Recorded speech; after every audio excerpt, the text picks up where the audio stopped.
Imagine boarding a flight, minding your own business, and being screamed at by someone who's supposed to ensure your safety just because of your skin color. Now picture this. That same flight attendant, smug and loud, doesn't realize that the teen girl she just humiliated has a direct line to power. Real power. By the time the plane lands, the airline's boardroom is in chaos. Executives are packing their things, and the world is watching in shock.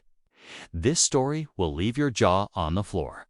If you believe in justice, respect, and seeing the tables turn in the most satisfying way possible, hit that subscribe button right now so you never miss another story like this. Now let's dive in. The flight no one expected it was supposed to be a simple flight from Atlanta to New York.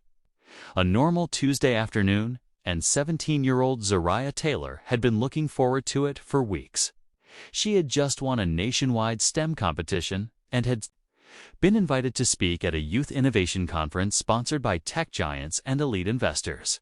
Dressed in a modest hoodie and jeans, her travel backpack slung over her shoulder, Zariah looked like any other teenager, but her brilliant mind and quiet strength made her extraordinary. As she boarded Flight 762 on Airlines, she greeted the flight attendant at the door with a polite hi. The woman, in her mid-40s, tall with perfectly slicked-back blonde hair, barely nodded back. Her name tag read Linda. From the moment Zariah stepped onto the aircraft, Linda's eyes were daggers. Back of the plane, she barked, even though Zariah was holding a first-class ticket. Zariah politely replied, "I think I'm C2A, ma'am." Linda scoffed. "That's impossible. That seat costs over $1,000, sweetie. Maybe you read it wrong." Passengers began to turn their heads. Some awkwardly looked away. Zariah held up her ticket. 2A. It's correct. Linda snatched the boarding pass from her hands, looked at it, and then said loud enough for everyone to hear, "We've had people try to sneak up here before. You people need to understand rules." That line, "you people," Zara's face burned with humiliation, but she remained calm. "Is there a problem with my seat, or may I sit down?" she asked. Linda didn't like being challenged. She narrowed her eyes and snapped, "Sit. Before I have security remove you. I don't know how you even got this far." As Zariah sat, people whispered. Some filmed on their phones. Others looked away, not wanting to get involved, but the damage was done. Linda smirked as she walked away, clearly satisfied. What she didn't know was that Zariah's phone had been quietly recording not just the video, but the audio. And Zariah wasn't just a smart teenager. She had connections no one on that plane could have one call away when seated. Zariah closed her eyes, took a breath, and pulled out her phone. She texted one name, Uncle R. A minute later, her phone vibrated. "What happened, Z?" She sent the video. No caption, no explanation, just the 60-second clip of humiliation. Her uncle's reply came fast. "I'm handling it." And that's all he needed to say. Richard Ellington wasn't just family. He was one of the largest private equity investors in the airline industry. A billionaire. A quiet one. The kind of man who owned things people didn't even know had owners. Airlines had just accepted a $500 million acquisition offer from a consortium Richard had built with two other partners. The paperwork wasn't fully signed yet, but that was about to change. In the sky, Linda strutted up and down the aisles like she had conquered something. She whispered to the other attendants, clearly gossiping about Zariah, occasionally tossing glances her way.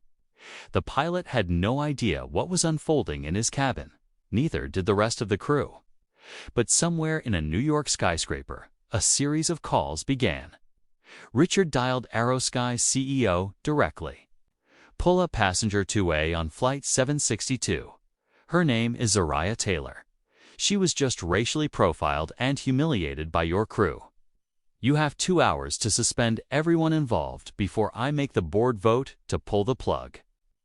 The CEO, an older man named Stanton Greaves, sputtered. Richard, this is a misunderstanding. I'm sure the only misunderstanding, Richard interrupted, is that you think you're in control of this company right now? You're not. And if this isn't handled before that flight lands, you'll be on the street before dinner. It wasn't a threat. It was a guarantee. Within the hour, Aerosky's internal communications were on fire. Legal, PR, HR. Every exec scrambled. Because if Soraya made this public and it looked like she might, the entire company could face a lawsuit, not just a scandal. Turbulence at 30,000 feet, Linda had no idea what was happening below. She continued to serve drinks and ignore Soraya entirely. When Soraya politely asked for a glass of water, Linda rolled her eyes and said, "Use the bathroom sink if you're that thirsty." That was the last straw for many nearby. A businessman in 2C stood up. Ma'am? He said loudly. You are out of line. I saw everything. Eyes. I'm reporting this. A few other passengers agreed. Phones came out. Video rolled. But Linda doubled down. Mind your business. This girl is lying and trying to stir up trouble. Probably trying to sue the airline. That was her final mistake. Because a flight supervisor from Aerosky headquarters was now patched in directly to the cockpit, and a message was sent to the crew. Secure the situation immediately. Passenger 2A is under review. Do not engage further. Linda was called into the galley. Younger attendant handed her a phone. A voice said, "This is Vice President of HR. Your conduct has been documented. Upon landing, you are to remain on the plane and surrender your badge and credentials. Do not speak to the passenger again." Linda turned pale. She stuttered, tried to argue, but the voice simply repeated, "Non-compliance will result in immediate legal action." Linda hung up, stunned. She returned to the aisle, silent, no longer triumphant. Soraya sat calm, her hands folded. She wasn't just a victim anymore. She was about to become the face of a reckoning. When giants fall, by the time Flight 762 landed at JFK, news had already leaked. A tweet from a verified business journalist read, "Breaking, Aerosky.